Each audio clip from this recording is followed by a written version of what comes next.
Estamos aí com o terceiro e último bloco. Eu sempre falo que o terceiro bloco é o bloco que eu mais exploro o convidado, viu, Fábio? Então, te prepara aí, tá? E a gente está falando justamente sobre o envelhecimento da população, o que você precisa saber. E já aprendi um monte de coisa aqui, a gente já falou uma série de situações aqui importantíssimas para você familiar, para você idoso, né? Então, assim, para a gente ir ajustando algumas coisas aí, já peguei aqui algumas dicas e alguns lembretes. Meus pais já estão idosos, então precisa aprender muita coisa aí. Fábio, aconteceu aí que até hoje, assim, a pandemia em si, né, cessou, apesar que eu já vi aí que apareceu mais casos aí. Então, assim, eu não sei quanto que esse negócio vai passar, né, gente? Possivelmente vai demorar ainda muito aí isso, né? Mas, assim, a recuperação do idoso pós-Covid, como agir depois de passar pela doença? Essa pergunta é uma pergunta, assim, que eu acho interessante a gente estar atento, porque eu tenho escutado muito, né, idosos reclamando de algumas questões relacionadas depois do Covid, entendeu? Então, eu queria que tu falasse um pouquinho sobre isso. Então, dependendo da gravidade que foi a doença para ele vai se comportar de uma forma. E se for mais grave, ele vai ter um comportamento de outra. O que é interessante e o que é mais assim, o que a gente recomenda mais é sempre atividade física também nesse pós-Covid. Hoje, aqui em Marabá, na região do sudeste do Pará, tem os melhores profissionais aqui nessa área. Isso eu falo porque eu conheço, a gente já trabalha junto com vários deles, né, vários colegas, e são muito competentes para fazer esse tipo de trabalho. A doença, ela deixa sequelas que são sequelas de, assim, a pessoa vai sentir dor, ela vai sentir mais prostrada, ela vai sentir mais cansada. Então, qual que é o ideal? Ter um ritmo de vida que vai aumentando, vai melhorando. Por exemplo, numa fase aguda, de alta, eu tive alta essa semana. A pessoa teve alta, vai para casa, ela vai ficar com a família dela, ela vai se readaptar dentro de casa, né, porque teve internada e tudo. Mas depois disso, ela tem que fazer uma programação que seja uma programação para a melhoria do seu corpo, né, da sua saúde. Então, atividade física regular ou acompanhada. O ideal que fosse acompanhada por profissional. Existem várias formas de gravidade da doença. Tem paciente que ficou entubado, que ficou traqueostomizado. Esses são pacientes que vão demandar uma intervenção fisioterápica em casa mais específica.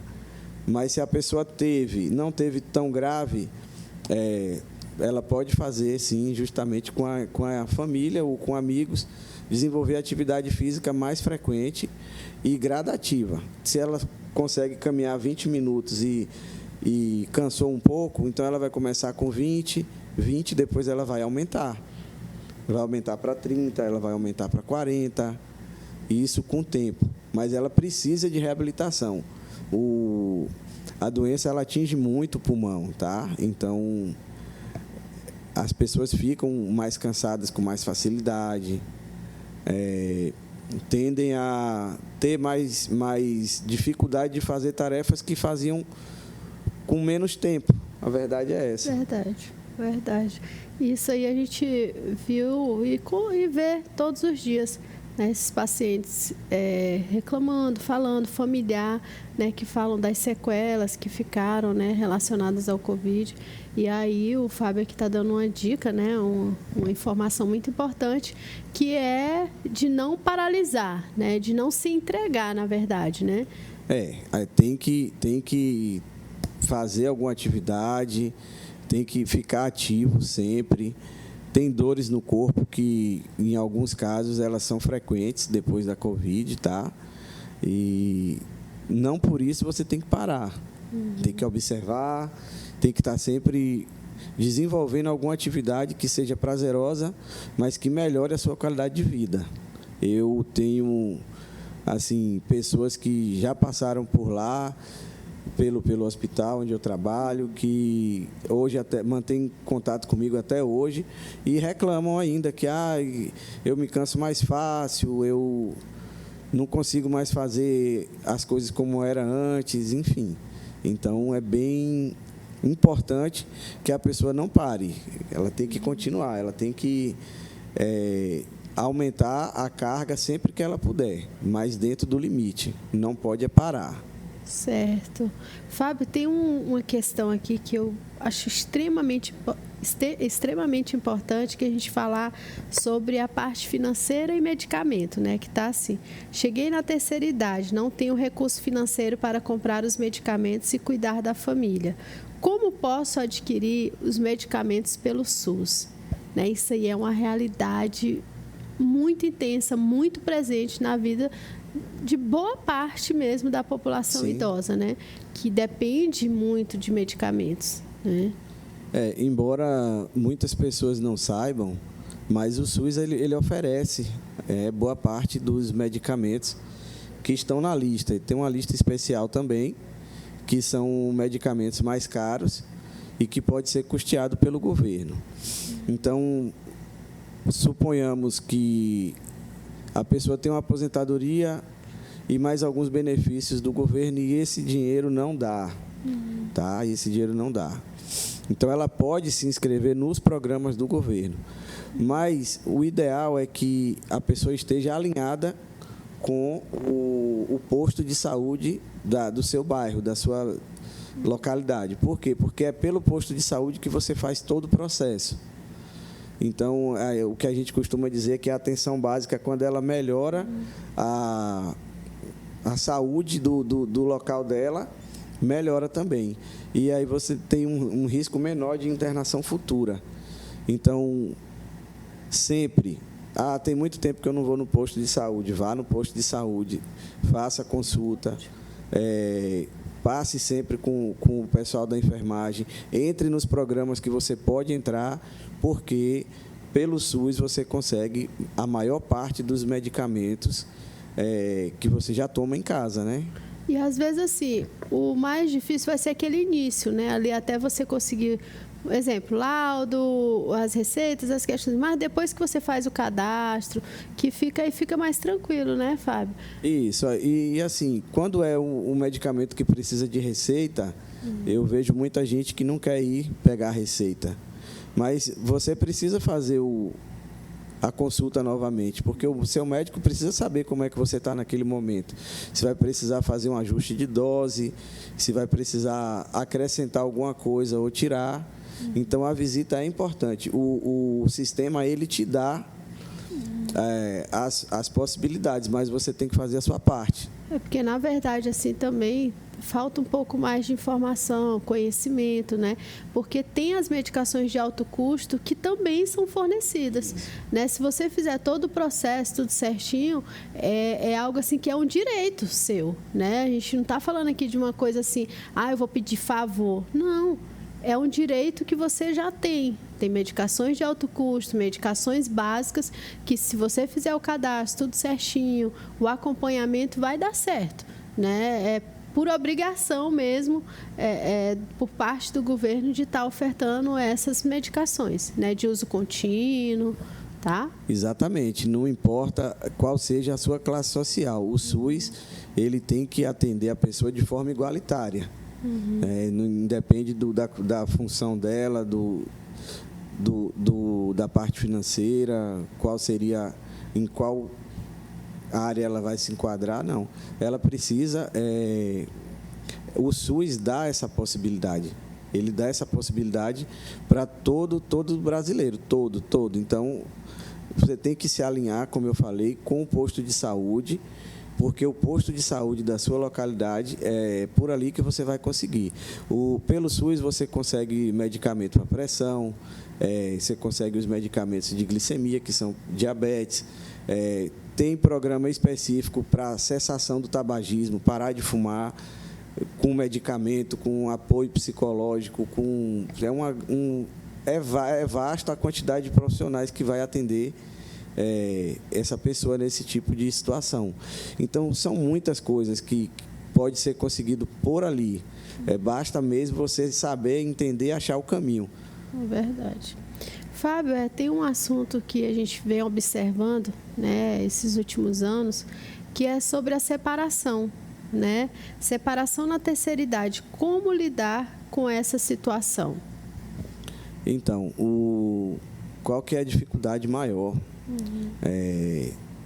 São pessoas que viveram a vida toda juntos e daqui a pouco estão separados ali por algum motivo. Na verdade, o recado mais é para a família, tá? Para a família apoiar, observar, não achar culpado na história, porque vai ser difícil para os dois. Isso vai ser difícil para os dois. E está acontecendo com muita frequência a separação agora após a terceira idade. Muitas vezes não tem um motivo que seja tão relevante. Não são motivos tão relevantes, e às vezes são, né? Porque se a pessoa está deixando, para elas tem um peso.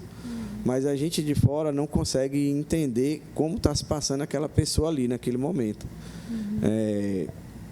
A família realmente ela tem que estar apoiando, tem que estar sempre dos dois lados, com um, com o outro, conversando, tomar partido e fazer com que a relação, por mais que seja em separação, mas que seja harmoniosa dentro da família.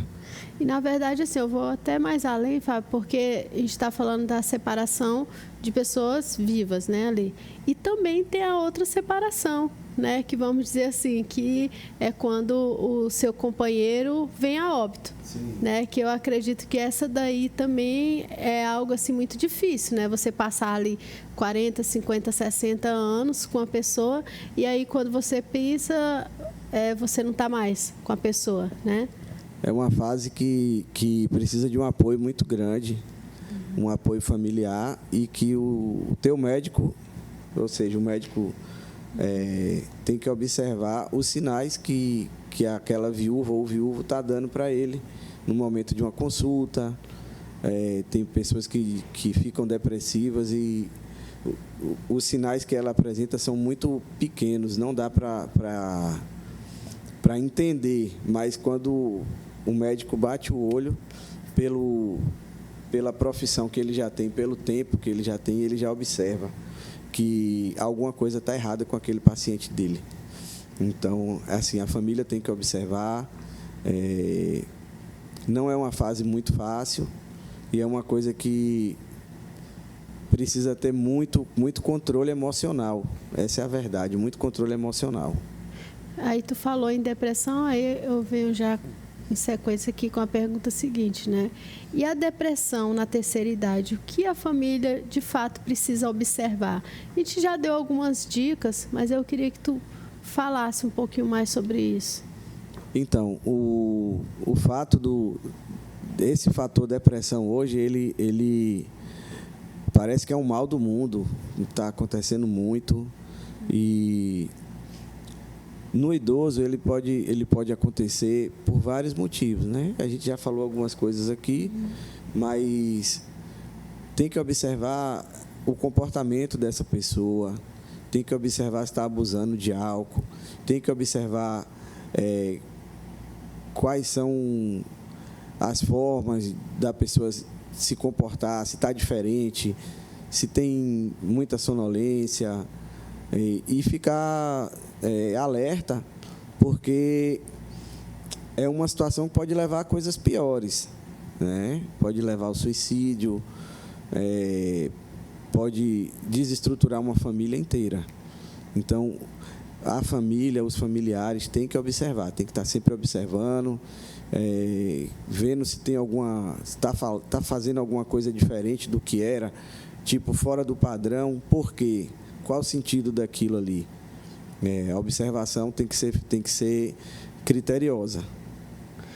Tem aqui uma outra questão que a gente também observa muito, que é justamente essa: relacionamento com uma pessoa mais nova, o uso de medicamentos para melhorar a performance sexual. Nessa fase da vida, quais são os riscos? Quais são os pontos positivos? né? Nessa questão a gente vê isso sendo tratado assim bem intenso. Eu vejo assim que às vezes lá nas unidades de saúde mesmo tem uns que vão lá mais para pedir, né? Assim, prescreve, doutor, essa medicação, o azulzinho, né? E aí? Então, o que acontece? Todo esse tipo de medicamento que é feito para essa melhora de performance tem que ser prescrito pelo médico. O teu médico tem que te conhecer. Ele tem que saber se você tem algum risco, se você não tem, e qual seria a medicação mais eficaz e menos perigosa. Mas, assim, o relacionamento de uma pessoa mais velha com uma pessoa mais nova, ele tem muitos tabus que tem que ser quebrados. O ideal é que seja bom para os dois e que a família consiga entender e apoiar, porque é um pouco mais difícil para a família do que para o próprio casal. Para eles, né? A família, ela geralmente ela não aceita, né? Mas a pessoa precisa viver, a vida está aí para ser vivida. Então, independente de como seja, com quem seja mais velho, seja mais nova, mas eu conheço pessoas que têm relacionamento com pessoas mais novas e vivem muito bem. Acho que tudo é uma questão de equilibrar, né, as coisas, e como tu falou mesmo assim, principalmente se tratando da medicação, precisa ser acompanhado, né, assim, porque tem os efeitos colaterais, tem uma série de coisas aí que envolve essa questão, então precisa ter ali um cuidado maior, né, Fábio? Exatamente, tem que ser prescrito pelo médico, que é a pessoa correta, que já vai entender, quando você conversar com ele, ele vai entender qual seria o seu objetivo e fazer a prescrição correta para que você não tenha risco. Gente, a gente já está encerrando, viu, Fábio, o programa. Eu queria que, se tivesse um recado para deixar aí para o nosso telespectador, fique bem à vontade, pode fazer seus agradecimentos. Então, agradecer, né, pela oportunidade. O que eu gostaria de deixar de recado